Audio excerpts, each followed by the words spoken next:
Welcome बच्चों, geography classes में आपका फिर से स्वागत है।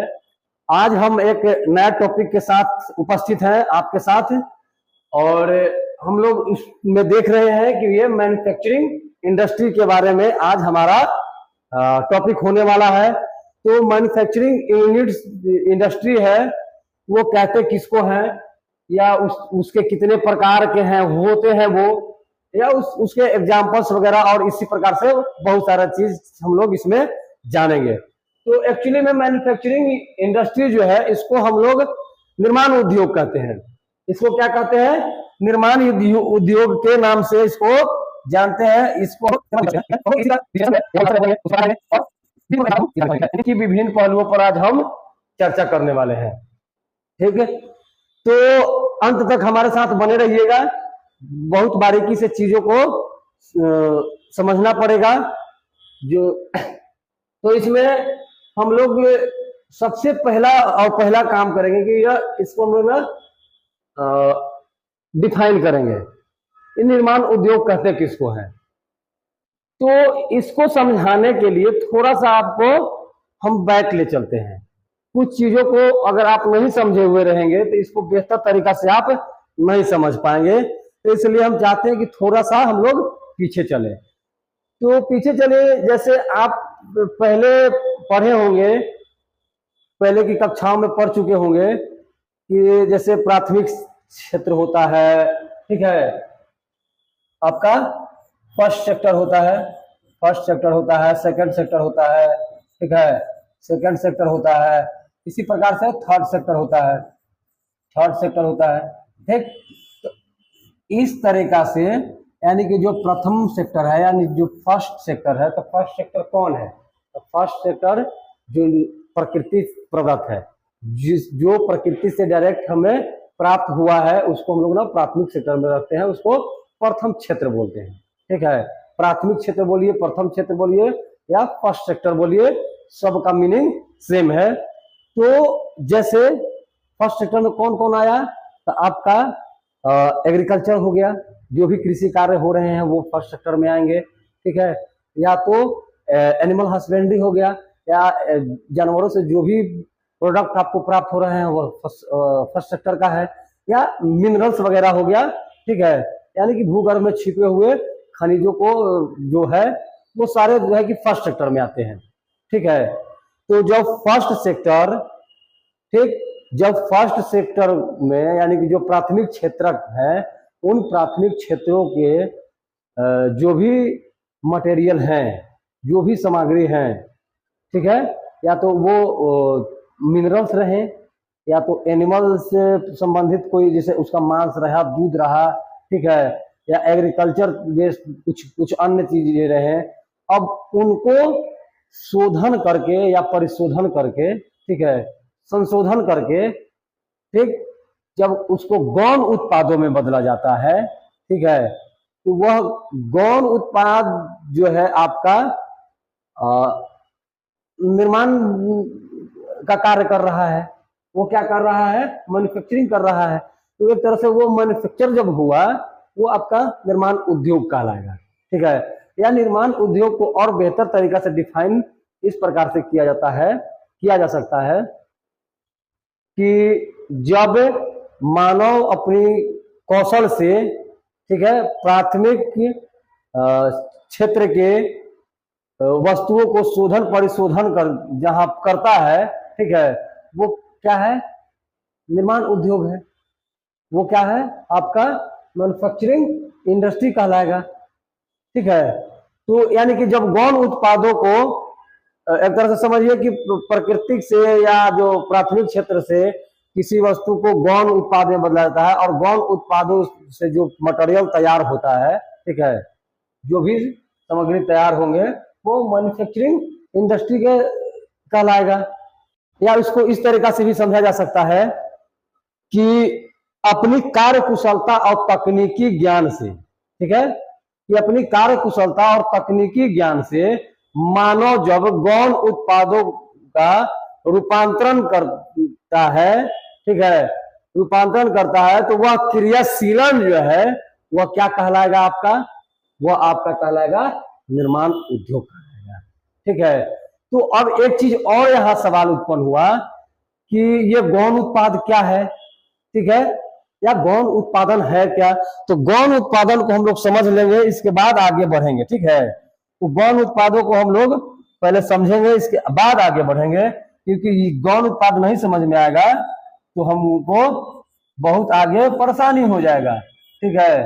गौण उत्पादन, तो गौण उत्पादन है क्या भाई, या गौण उत्पाद क्या है, ठीक है। तो गौण उत्पाद उसको कहेंगे जो प्राथमिक के सेक्टर से, यानी कि जो फर्स्ट सेक्टर है उस फर्स्ट सेक्टर से, प्राथमिक क्षेत्र से जब उसको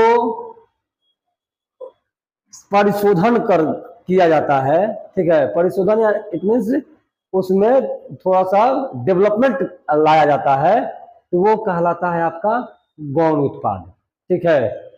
क्या कहलाएगा, वो कहलाएगा गौण उत्पाद। जैसे एग्जाम्पल देंगे तो आपको समझ में आ जाएगा।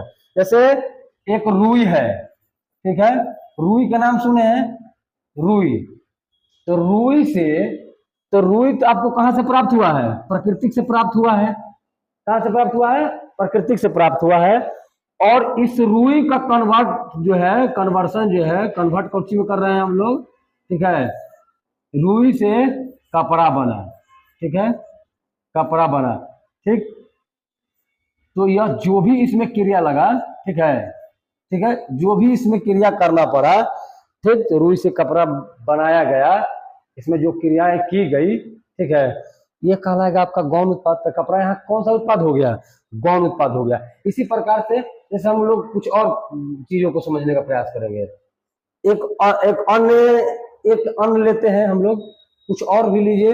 अन्न में क्या लिया जा सकता है, अपने इच्छा अनुसार ले सकते हैं, ठीक है। लौ अयस्क लीजिए, ठीक है, लौ अयस्क लीजिए। तो लौ अयस्क है, क्या है, यह है भैया लौ अयस्क, ठीक है, अयस्क।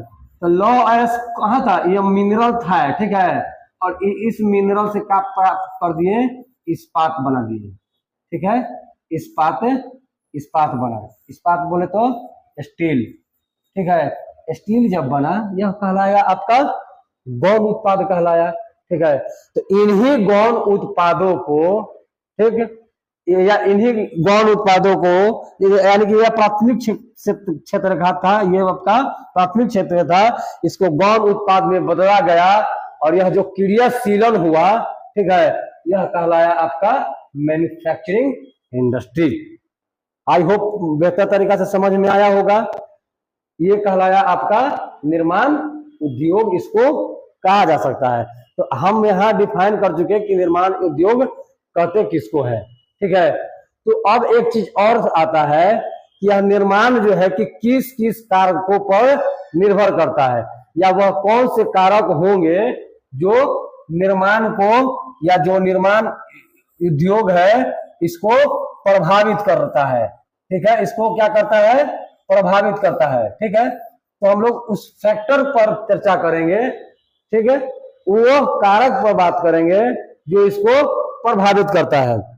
तो आप खुद से सोचिए कि कोई निर्माण कार्य है, हो रहा है, किसी भी तरह का हम लोग उद्योग धंधा कर रहे हैं, तो वो किन बातों पर निर्भर करेगा, ठीक है। तो वो मेनी मोर्स, बहुत सारे बातों पर वो निर्भर करेगा भैया। जैसे वहां की जो पॉलिटिकल स्थिति होगी वो भी उसको प्रभाव डालेगा। वहां का जो ज्योग्राफिकल स्ट्रक्चर होगा वो भी उसको प्रभावित करेगा। आर्थिक दशाएं उसको प्रभावित करेंगी, पूंजी प्रभाव डालेगा। इसी प्रकार से कच्चा माल जो है कि प्रभाव डालेगा, उसके लिए बाजार प्रभाव डालेगा, ठीक है। तो इन्हीं सब पहलुओं पर चर्चा करने के लिए हम लोग आगे बढ़ते हैं और बारी बारी से समझने का प्रयास करेंगे कि वह कौन कौन कारण है जो मैन्युफैक्चरिंग इंडस्ट्री को प्रभावित कर रहा है, मैन्युफैक्चरिंग पर प्रभाव डाल रहा है, ठीक है। तो हम लोग आगे बढ़ते हैं। तो देखिए, ये हम लोग देखेंगे कि उद्योगों को कौन कौन प्रभावित कर रहा है, ठीक है। उद्योग को यहाँ प्रभावित कौन कौन कर रहा है, तो देखिए, यानी कि उद्योगों की अवस्थिति को प्रभावित करने वाले कारक, इसको हम लोग लिख सकते हैं कि जो उद्योग है, ठीक है, उन उद्योगों को प्रभावित करने वाले बहुत सारे कारक हो सकते हैं, जिनमें से कुछ कारकों की विवेचना हम निम्नलिखित कर रहे हैं। इसको ऐसे आप लिख सकते हैं, ठीक है। ये की पॉइंट है, हम इसको एक्सप्लेन करेंगे, ठीक है, कि किस प्रकार से यह जरूरी हो जाता है। तो आप जो है कि अंत तक बने रहिए और देखिए कि उद्योगों के लिए निर्भरता किस किस पर है, किसके बिना उद्योग अधूरा माना जाता है, ठीक है, या बेस जो है कि मटेरियल वो उसके लिए क्या हो सकता है, ठीक है। तो हम शुरुआत में बोले कि बहुत सारा कारण हो सकता है, लेकिन हमने कुछ कारणों को यहाँ हाईलाइट किया हुआ है जो आपके एग्जाम के दृष्टि से बेहतर होंगे, ठीक है। तो हम सबसे पहले देख पा रहे होंगे, आप लोग भी देख पा रहे होंगे कि सबसे पहला जो है कच्चा माल की अनिवार्यता, यानी कि उद्योगों की अवस्थिति को जो प्रभावित करेगा, सबसे पहले भैया कौन करेगा? कच्चा माल करेगा। कच्चा माल इट मीन्स रॉ मटेरियल, ठीक है। कच्चा माल इट मीन्स रॉ मटेरियल, यानी कि रॉ मटेरियल किस प्रकार से प्रभावित करेगा, अब यह चीज समझना है। तो देखिए, किसी भी उद्योग के लिए या किसी भी काम के लिए उसका बेस मटेरियल कुछ कुछ होता है। अब जैसे रॉ मटेरियल रहेगा ही नहीं, ठीक है, आपको खिलौना बनाना है और उसके लिए रॉ मटेरियल है नहीं, आपको ये शर्ट बनाना है और इसके लिए रॉ मटेरियल है नहीं, तो एक्चुअली में रॉ मटेरियल किसको कहते हैं वो भी चीज समझना है, समझने वाला होगा। या जो कच्चा माल किसको कहेंगे, तो देखिए कच्चा माल बहुत तेरे हो सकते हैं, ठीक है। तो उनमें से जैसे सब के लिए कच्चा माल अलग अलग होता है, हर तरह के बिजनेसों के लिए, हर तरह के उद्योगों के लिए कच्चा मटेरियल अलग अलग हो सकता है। जैसे वो निर्भर करता है कि किस पे आधारित है, वो जो उद्योग है वो किस चीज पर आधारित है, या क्या वो एग्रीकल्चर बेस्ड उद्योग है, या वो मिनरल बेस्ड उद्योग है, या वो एनिमल बेस्ड उद्योग है। जैसे मान लीजिए कि दूध से संबंधित या मांस से संबंधित उद्योग कर रहे हैं, तो उसके लिए वो आपका, जैसे आपको रसगुल्ला की दुकानें खोलनी है, ठीक है, ऐसा समझिए, समझने के लिए बोला जा रहा है। आपको एक रसगुल्ला की दुकानें चलानी है, तो आपके लिए रसगुल्ले के लिए रॉ मटेरियल क्या होगा, तो रसगुल्ला के लिए रॉ मटेरियल उसके लिए दूध होगा। आपको ईंटा का भट्ठा चलाना है, तो उसके लिए रॉ मटेरियल क्या होगा, तो उसके लिए रॉ मटेरियल होगा मट्टी होगा। वह कौन मट्टी? चिकनी मट्टी, जिससे ईंट बनाए जा सकते हैं, आस्क ब्रिक्स जिसको हम लोग बोल सकते हैं, ठीक है। या इसी प्रकार से अन्य तरह के, जैसे आपको एक चिप्स की दुकानें खोलनी है, चिप्स बनाने हैं, तो आपके लिए रॉ मटेरियल क्या हो जाएगा? आलू आपके लिए रॉ मटेरियल हो जाएगा। आपको लड्डू की दुकानें खोलनी है, ठीक है, तो इसी प्रकार से उसके लिए, जैसे आपको चीनी का कारोबार कर रहे हैं, तो उसके लिए रॉ मटेरियल क्या हो जाएगा? उसके लिए रॉ मटेरियल ईख हो जाएगा। अर्थात रॉ मटेरियल सबके लिए बदलता है। आपको कपड़ा का इंडस्ट्री लगाना, उद्योग लगाना है, तो आपके लिए जैसे टेक्सटाइल उद्योग, तो आपके लिए रॉ मटेरियल क्या हो जाएगा? आपके लिए कॉटन आपके लिए रॉ मटेरियल हो जाएगा, है कि नहीं? इसी प्रकार से आप जिस भी तरह के काम कर रहे हैं उसमें रॉ मटेरियल जो है या कच्चा माल जो है उसका होना अनिवार्य है, ठीक है। अगर यह कच्चा माल जो है कि नहीं होगा तो उद्योग जो है, उद्योग को बहुत बड़ा प्रभाव डाल सकता है। यानी कि कुछ है ये नहीं है तो आप करेंगे क्या? तो कच्चा मटेरियल बहुत अनिवार्य है। इसी प्रकार से शक्ति की आपूर्ति जो है, पावर सप्लाई, ठीक है, इसको हम लोग पावर सप्लाई कर सकते हैं।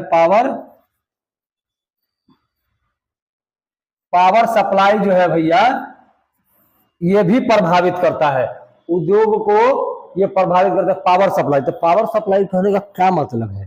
देखिए, पावर सप्लाई कहने का मतलब है कि शक्ति का जो पावर है, ठीक है, जो भी इलेक्ट्रिसिटी वगैरह है, उस कंपनी को, उस उद्योग, जहाँ पे उद्योग लगाए गए हैं, अगर उसको नहीं अवेलेबल कराया जाएगा, सप्लाई अगर नहीं दिया जाएगा, तो उसके संयंत्र चलेंगे कैसे?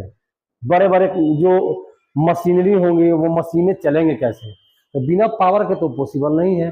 एक्चुअली उस पे या तो छोटा उद्योग करिए या तो बड़ा उद्योग करिए, उसके लिए भी पावर की सप्लाई बहुत जरूरी है। जैसे हम लोग अभी यहाँ यहीं पर कर रहे हैं, तो हमने यहाँ लाइट लगा रखा है, ठीक है, और फैन चल रहे हैं, ये आपका एसी चल रहा है, ठीक है। तो एक तरह से बिना पावर के ये चीज पॉसिबल नहीं ना है, बिल्कुल नहीं है। ये आपका जो बोर्ड चल रहा है पावर से ही चल रहा है, पावर नहीं रहेगा तो पावर सप्लाई बंद, तो ये वीडियो आना जाना बंद, ठीक है। तो यह प्रभावित कर सकता है, ठीक है। तो उद्योग को प्रभावित करने में शक्ति की अति महत्वपूर्ण भूमिका हो जाती है, इसलिए शक्ति की आपूर्ति का ध्यान रखना अनिवार्य हो जाता है, ठीक है।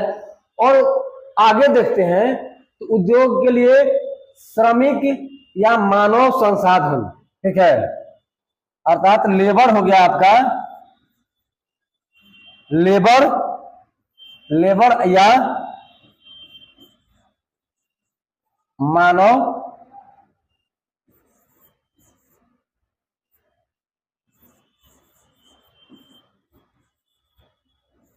मानव संसाधन ये भी जरूरी है। देखिए किसी भी तरह के उद्योग धंधे में मानव की जरूरत पड़ती है, यानी कि लेबर की जरूरत पड़ेगी, श्रमिकों की जरूरत पड़ेगी ही पड़ेगी, इसमें कोई किंतु परंतु नहीं है। किसी भी तरह के कार्य को अंजाम देने के लिए मनुष्यों की जरूरत है, ठीक है। तो क्योंकि जब एक आप उद्योग लगाए हैं तो कोई भी, जिसे आप मैन्युफैक्चरिंग कर रहे हैं, जैसे आप कपड़ा ही कर रहे हैं, ठीक है, तो कपड़ा जो है कि आपका टेक्सटाइल का कंपनी है और आप जो है कि वहां पे बिना मैन पावर के कैसे हो पाएगा, पॉसिबल नहीं है। उसका पैकिंग करना है, उसका रख रखाव करना है, जैसे मानो वहां बन रहा है जिस यूनिट से दूसरे जगह ट्रांसफर करना है, फिर उसको लोड करना है, अनलोड करना है, दुनिया के तमाम देशों में भेजना है या वहां से लाना है। इस प्रकार के अनेक भिन्न भिन्न कार्यों को अंजाम देने के लिए श्रमिकों की आवश्यकता पड़ती है। अब वो कौन से श्रमिक की बात नहीं है, श्रमिक होता है, वो काम पर डिपेंड करता है कि आपके जो उद्योग है वो किस कैटेगरी के उद्योग हैं, ठीक है। तो क्या तो किसी भी प्रकार के उद्योग कीजिए श्रमिकों की आवश्यकता पड़ेगा, ठीक है। और एक चीज इसमें ध्यान देने योग्य बातें हैं कि जब भी उद्योग लगाए जाते हैं किसी भी प्रकार से, तो उन उद्योगों को चलाने के लिए सस्ता श्रमिक की आवश्यकता पड़ती है। यहाँ सस्ता जो है कि लिखा जा सकता है सस्ता श्रमिक, ठीक है, क्योंकि सस्ता श्रमिक से बेनिफिट होगा कंपनी को, ठीक है, जो उद्योग लगाया गया है उसको बेनिफिट होने वाला है। और चौथा बात अगर देखते हैं तो बाजार, देखिए बाजार जो है अति महत्वपूर्ण हो जाता है, क्योंकि कोई भी आप सामग्री बना लिए, ठीक है, उद्योग आपने किसी भी प्रकार का ABCD किसी भी प्रकार का आप उद्योग लगाए हैं और बाजार नहीं है, तो बाजार नहीं है तो भैया बाजार लग जाएगा, इट मीन्स आपका बाजार लग जाएगा। मैन्युफैक्चर करने का कोई मतलब ही नहीं बनता है जब तक आप को बाजार नहीं मिलेगा, किसी भी प्रकार से आप मैन्युफैक्चरिंग नहीं कर पाएंगे, तो ये एक प्रकार से प्रभाव डालेगा ही डालेगा। जैसे आपने कुछ यूनिट्स लगाए हैं, ठीक है, कुछ मैन्युफैक्चरिंग यूनिट्स लगाए, ठीक, उसके लिए बाजार नहीं मिलेगा, तो आप क्या करेंगे, केवल प्रोडक्शन करेंगे, प्रोडक्शन करके स्टोर करते जाएंगे, तो उसका तो कोई मतलब नहीं बनता है। तो इसलिए बाजार का होना अनिवार्य है। जैसे आपने खाने पीने की कोई मटेरियल पर हम लोग बात कर लेते हैं। जैसे आपने समोसा बेचना स्टार्ट किया, ठीक है, समोसा बेचना आप स्टार्ट किया, हम बहुत छोटी सी बात बता रहे हैं, ठीक है। तो अगर वो खरीदार नहीं रहेगा तो आप बनाएंगे ही नहीं, जाहिर सी बात है, ठीक है। तो यह जो है कि बाजार भी आपको प्रभावित करता ही है, इसको हम लोग मार्केट बोलते हैं, ठीक है। मार्केट जो है भैया प्रभाव डालेगा। किस प्रकार से डालेगा? जैसे मान लीजिए कि आपने एक बहुत बड़ा बूट की कंपनी बना लिया है और उस बूट का कीमत जो है कि आप मार्केट में 20,000 रख दिए, 50,000 रख दिए, ठीक है, और उसका खरीदार नहीं है, तो उस तरीके के आप बनाएंगे ही क्यों? आप कुछ ही खिलौने की कंपनी लगा रहे हैं, ठीक है, या आप जो है कि खिलौना के अलावा अन्य अन्य तरह के कुछ और भी लगा पाएंगे, ठीक है, तो उसके लिए बाजार का होना नितांत आवश्यक है। बाजार नहीं रहेगा तो आप किसी भी तरह की कंपनियां, किसी भी तरह के उद्योग धंधे फल फूल नहीं पाएंगे, क्योंकि जब वो मैन्युफैक्चरर होंगे तो उसको स्टोर करके नहीं रखा जाएगा, इसलिए उसको बाजार में बेचने के लिए बाजार की आवश्यकता होगी ही होगी, ठीक है। यानी कि बाजार रहेगा तो डिमांड रहेगा, ठीक है, डिमांड बढ़ेगा, ठीक, डिमांड यानी कि मांग बढ़ेगा, और मांग बढ़ेगा तो आप उस मांग की पूर्ति के लिए काम करेंगे, ठीक है, प्रोडक्शन करेंगे, ठीक, अन्यथा नहीं होगा तो नहीं करेंगे। और उन सब में जब बात आती है तो एक परिवहन हो जाता है, आपका ट्रांसपोर्टेशन हो जाता है, ट्रांसपोर्टेशन एक आपका हो जाएगा भैया ट्रांसपोर्टेशन। तो ट्रांसपोर्टेशन कैसे प्रभावित करता है? तो किसी भी सामान को, मशीन को लाना हो, ले जाना हो यूनिट्स में, या वहां से प्रोडक्शन जो हुआ है उसको वो बाहर भेजना हो, मार्केटों तक पहुंचाना हो, या रॉ मटेरियल लाना हो, ठीक है, या इसी प्रकार से अन्य तरह के अन्य कार्यों को अंजाम देना हो, तो परिवहन की आवश्यकता पड़ता है, ठीक है, क्योंकि परिवहन बगैर जो है उद्योग नहीं चल पाएगा। जैसे आपने कोई सामग्री बना लिया है, आप जो है कि किसी भी प्रकार के जो है कि सामान आपने बना लिया है अपने उद्योगों में, ठीक है, तो प्रोडक्शन जो है कि उसका हो गया है।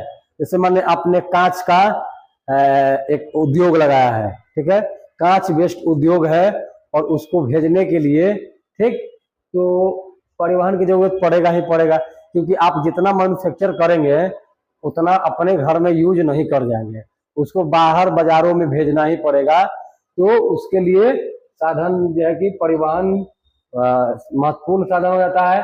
तो परिवहन भी आपका, ठीक है, या तो वो जल परिवहन हो सकता है, जल परिवहन हो सकता है, या तो वो थल परिवहन हो सकता है, ठीक है, या तो वो वायु परिवहन हो सकता है। वायु परिवहन यानी कि हवाई जहाजों द्वारा, ठीक है, थल बने आपका रेलगाड़ी हो गया, ठीक है, रेल हो गया आपका, बस ट्रक, ठीक है, बस ट्रक ईटीसी, ठीक है, और वायु में आपका हवाई जहाज हो गया, हवाई जहाज हो गया, जल परिवहन में नौका हो गया आपका, जलयान कह सकते हैं, ठीक है, बड़ा नाव या छोटा नाव जैसा वो आपका कार्य रहा वैसा भेजा जाता है। तो जैसे दुनिया में जैसे अब हमारे यहाँ चाइना ही सामान भेजता है, तो बनाता तो है वो अपने यहाँ, ठीक है, लेकिन हमारे यहाँ आता है कि नहीं आता है? तो कैसे आता है?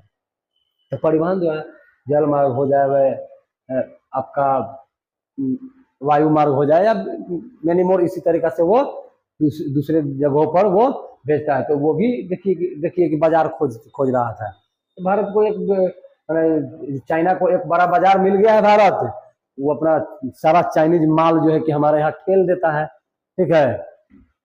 हम लोग उतना टिप्पणी में नहीं जाएंगे कि क्यों ठेल रहा है, हम लोग क्यों नहीं रोक रहे हैं, वो प्रोपेगेंडा है, उस प्रोपेगेंडा में नहीं फंसना है, हम लोगों को मूल बातें समझनी है, ठीक है। और पूंजी भी अफेक्ट करता है, ठीक है, एक पूंजी भी अफेक्ट करता है, अर्थात इसको हम लोग कैपिटल बोल सकते हैं, ठीक है, कैपिटल भी अफेक्ट करता है किसको? तो भैया उद्योग को प्रभावित करता है। जैसे किसी भी कार्य को करने के लिए आपको पूंजी की आवश्यकता होगा। आप एक लहसुन की दुकान खोलना चाहेंगे तो उसमें भी इन्वेस्टमेंट लगेगा, तो उद्योग धंधा भी आप करेंगे तो पूंजी की आवश्यकता पड़ेगी ही पड़ेगी, चाहे तो उसके लिए रॉ मटेरियल खरीदना हो, या श्रमिकों का मानदेय देना हो, ठीक है, या शक्ति की जो आपूर्ति आप कर रहे हैं जो बिजली ले रहे हैं तो फ्री में तो कोई बिजली आपको देने वाला नहीं है, तो वो बिजली के लिए भी आप दे रहे हैं, परिवहन के लिए जो है कि उसके लिए भी पे करेंगे। तो एक प्रकार से आपको पूंजी भी प्रभावित करता है, यानी कि पूंजी आपके पास नहीं रहेगा तो आप दुनिया के कोनो उद्योग नहीं कर पाएंगे, इतना निश्चिंत रहिए, ठीक है। तो पूंजी की आवश्यकता भी आपको पड़ेगा ही पड़ेगा, चाहे वो पूंजी कैसे भी आप लेके आइए, ठीक है। या तो आप अगल बगल से पैसा मांग के आइए, किसी से कर्ज लेके आइए, ठीक है, या आपके जो पूर्वज के जो संपत्ति रहे हैं, बाप दादों ने आपके लिए जो छोड़ गया है, उसका आप इस्तेमाल कर सकते हैं। और जिसके पास नहीं है उसके पास बैंकिंग की सुविधा है, ठीक है। बैंकिंग की सुविधा भी आपको प्रभावित करता है, ठीक। उद्योगों को प्रभाव जो है कि उद्योगों पर प्रभाव बैंकिंग की सुविधा है। जैसे मान लीजिए कि किन्हीं क्षेत्रों में बैंकिंग की सुविधा नहीं है तो उन क्षेत्रों में उद्योगों की मात्रा जो है कि कम मिलेगा, ठीक है। और जहां बैंकिंग की सुविधा, बैंकिंग फैसिलिटी जो है कि बेहतर हो चुका है, वहां पर जो है आपको थोड़े ज्यादा मिलेंगे, ठीक है। तो यह भी प्रभावित करता है, किस प्रकार से करता है आप समझ रहे होंगे, ठीक है। किस प्रकार से करता है आप समझ पा रहे होंगे, हमें लग रहा है कि आपको समझ में आ रहा होगा, ठीक है। तो इस तरह से हमने देखा कि बैंकिंग की सुविधा भी प्रभाव डालता है, क्योंकि लोन वगैरह लेने में थोड़ा आसानी हो जाता है, जल्दी मिल पाता है, और इसलिए यानी कि जो उद्योग है वह विकसित मतलब थोड़ा सा फास्ट होता है, फास्ट ग्रो होने लगता है। फिर है आपका औद्योगिक नीति। देखिए, तो औद्योगिक नीति पर हम लोग बहुत बड़ा डिबेट करने वाले हैं, बड़ा नहीं छोटा ही चलेगा।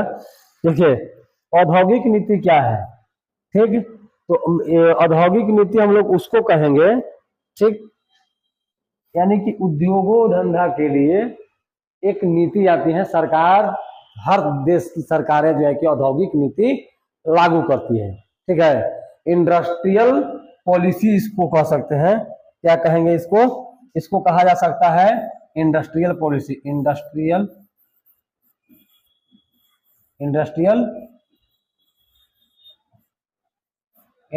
पॉलिसी। अब इंडस्ट्रियल पॉलिसी क्या है, देखिए समझिए, इंडस्ट्रियल पॉलिसी उस पॉलिसी को कहेंगे जिससे इंडस्ट्री को डेवलप होने में सरकार की भूमिका भी निभाती है। और सरकार ने ये हमारे देश की अगर अपनी देश की बात करते हैं तो अपनी देश की सरकारों ने भी आपका इंडस्ट्रियल पॉलिसी जो है कि लाया था। कब, आपको बता देते हैं कि 1947 में तो अपना देश आजाद हुआ था, और एक साल बाद यानी कि 48 में भारत सरकार ने, ठीक है, औद्योगिक नीति लागू की थी, ठीक है। भारत सरकार 1948 में 1948 में यह नीति लागू की, और इसके तहत जैसे इसमें यह चीजें शामिल रहती हैं कि किस तरीका से उद्योगों को बढ़ावा देना है, इंडस्ट्रियलाइजेशन पर, यानी औद्योगिकरण पर किस प्रकार से जोर देना है, उद्योगों के ओर जो है कि अपने देश के अर्थव्यवस्था को ले जाना है। तो इन सब विभिन्न पहलुओं पर सरकारें जो है कि कुछ नीतियां लाती हैं, उन नीतियों का एक तरह से बेनिफिट होता ही है। तो शुरुआत में हमारे देश में औद्योगिक नीति जो है कि 1948 में आई थी, जिसके तहत हमने देखा कि भिलाई और जो दुर्गापुर है, ठीक है, वहां पे सरकारों ने इस नीति के तहत बड़े औद्योगिक कंपनी का स्थापना भी किया है, जो आज भी चल रहा है। वो पंचवर्षीय योजना की देन है, वो पंचवर्षीय योजना में उसको इंक्लूड किया गया था। तो 60 के दशक के आसपास जो है वहां पर सोवियत संघ की सहायता से कंपनियां भी बनाई गई थी। तो यह भी प्रभावित करता है। जैसे मान लीजिए कि इंडस्ट्रियल पॉलिसी जो है आपका आया है, औद्योगिक नीति आया, औद्योगिक नीति में कुछ चीजों को लेकर के ऐसा सख्त रुख, कड़ा रुख अपनाया जाएगा, तो जाहिर सी बात है कि इसको प्रभावित कर देगा। सरकार ने सख्त हिदायत दे दिया कि आपको वो कुछ कुछ मतलब उसमें बताया कि इंडस्ट्री जो भी लगा रहा, औद्योगिक कल कारखाने खोले जा रहे हैं, उन लोगों को एक बहुत बड़ा कैपिटल जो है कि सरकार को जिम्मे देना पड़ेगा। 5 अरब रुपया सरकार को जो देगा तब है वो उद्योग स्थापित कर सकता है। तो उस नीति के तहत कह दिया गया। तो क्या देश में उद्योग लग सकते हैं? बिल्कुल नहीं लगेंगे। तो इस प्रकार से वो प्रभावित करेगा कि नहीं करेगा? एकदम बिल्कुल प्रभावित करेगा। उसी प्रकार से कुछ ऐतिहासिक कारक भी होते हैं, ठीक है। तो ऐतिहासिक कारक क्या? यानी कि कुछ कोई क्षेत्रों का माने पूर्व में ऐसा इतिहास रहा हो, पूर्व में ऐसा इतिहास रहा हो कि नहीं फलाने जगह से फलाने कार्य को किया जाता था, इसलिए वहां पर उद्योग स्थापित कर सकते हैं, ठीक है। तो कोई भी एक तरह से प्रभाव डाल रहा है, प्रभावित किया, ठीक है। तो जैसे मान लीजिए कि गुजरात में और महाराष्ट्र साइड में जो कॉटन के जो काम है, सूती कपड़ा के जो काम है, वो परंपरागत रहा है, शुरू से ट्रेडिशन में रहा है। तो वहां पर भी उस तरीके के टेक्सटाइल कंपनियों का निर्माण किया गया, टेक्सटाइल कंपनियां बनाई गई। सूती कपड़े की मिलों की संख्या में लगातार गुजरात और महाराष्ट्र में बढ़ोतरी देखने के लिए मिलता है, ठीक है।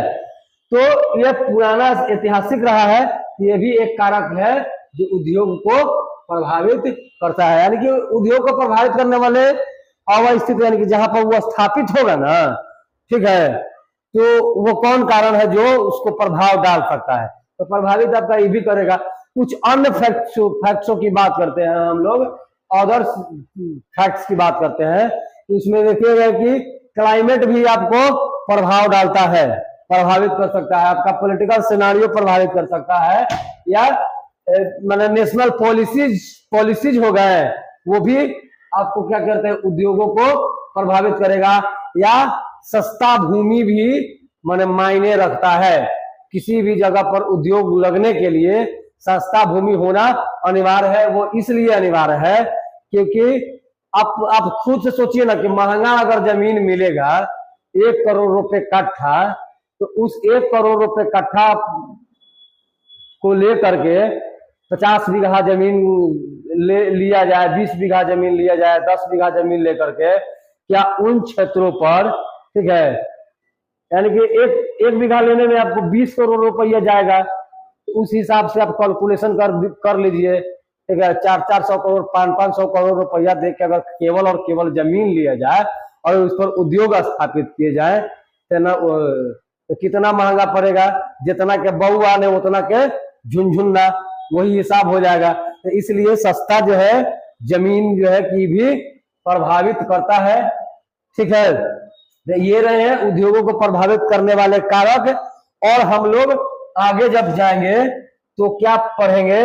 हम लोग पढ़ेंगे, हमने डिफिनेशन पढ़ लिया, ठीक है, हमने उसको प्रभावी अफेक्ट करने वाले, ठीक है, अफेक्ट करने वाले हमने कॉजेज देख लिए, ठीक है। अब हम लोग उसके टाइप्स देखेंगे, ठीक है, उसके हम लोग टाइप्स देखेंगे। तो टाइप्स देखने के लिए हमारे साथ बने रहिए। मिलते हैं नेक्स्ट क्लास में। शुक्रिया, जय हिंद, थैंक यू।